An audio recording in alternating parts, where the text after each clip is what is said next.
Hi, this is Bill Prankard, and I'm here on the Arctic Circle. The marker behind me is the actual Arctic Circle, and I'm standing right on it, here at the top of the earth, the most forgotten mission field of the world. This amazing community called Repulse Bay, and we are establishing a permanent ministry base here, bringing a couple to live here and to lead our ministry, and also to see a building erected where we will train and equip Inuit to reach Inuit.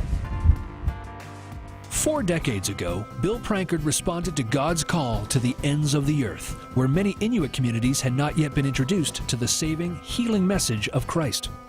The early years were challenging, as many Inuit were cautious about non-Inuit coming in with what they considered a white man's religion. But as they witnessed the reality of the gospel, confirmed with healings and miracles, they began embracing both the message and the messenger. Bill and Gwen Prankard's consistent love and giving to the Inuit established lasting trust and relationships with their many Inuit friends. Over the years, BPEA has provided the funds to construct church buildings in communities without suitable meeting places, and many look to the Prankards for mentoring and equipping to help them become capable spiritual leaders to their own people. In 1994, when the Prankards began extending their Ends of the Earth ministry to the totally unreached and vast Russian Arctic, they often took Canadian Inuit leaders, who became an important key to connecting to the hearts of the Russian Inuit, whose lifestyle and culture were similar to the Canadian Inuit. Many Russian Inuit are reindeer herders and still roam the expansive tundra and live in reindeer skin tents.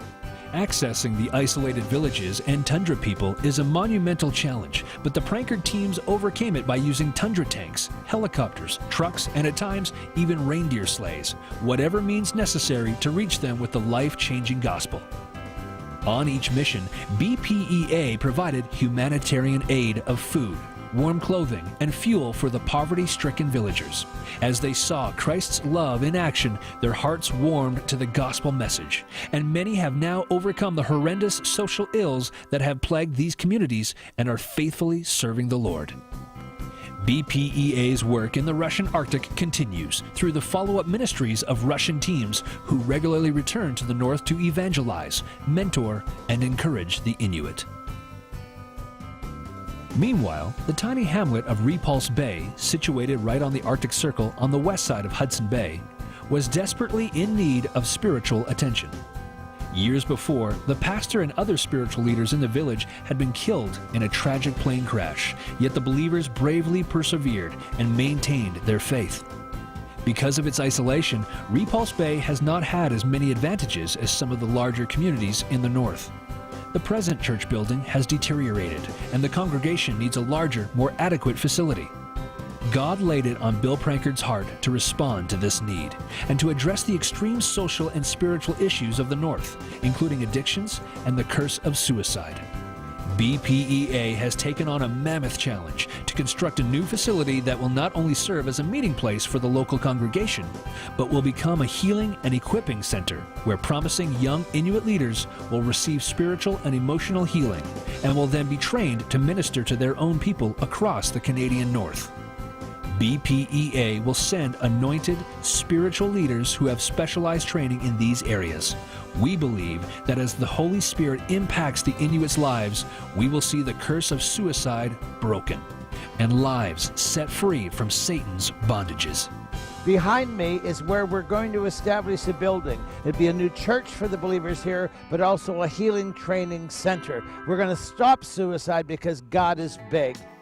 The missing link for this God-given vision was the need for a locally based overseer who would coordinate the logistic details of the building construction, provide spiritual leadership and mentoring to the Repulse Bay congregation, and assist in organizing the Healing and Equipping Center for BPEA. Michael and Darlene Clark, a dedicated ministry couple from Ottawa, are now capably filling this need. Through the generosity of partners and fellow ministries, the Clarks have moved to Repulse Bay, where they are already seeing wonderful fruit for their labors. Lives are being radically transformed, and seeds of revival are taking root.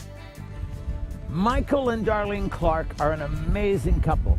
You know, it's one thing to visit these remote villages. It's another thing to commit to come and live here. We've seen a number of miracles happen already. We've been able to lease a house for them for a year and provide everything that they need. Everything in the north is very, very expensive. Took them grocery shopping this morning to get them some of the basics, and as you see, the bill was rather high. And to ship their things up, very, very expensive. To provide what they need to live here, very expensive, but it's worth it. Someone said years ago, these people in the north are expensive souls. But Jesus said the gospel must go to the ends of the earth, and it is going.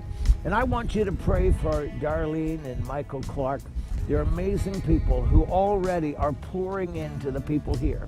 The goal is not to lead the people, but to walk beside them, to equip them so that Inuit can lead Inuit and Inuit can minister to Inuit. The healing center that we will erect here will make sure that the people that are ministering will be healed, and then they'll bring healing to their people. I met Michael and Darlene Clark in Ottawa several years ago when they came to our church. Immediately fell in love with them.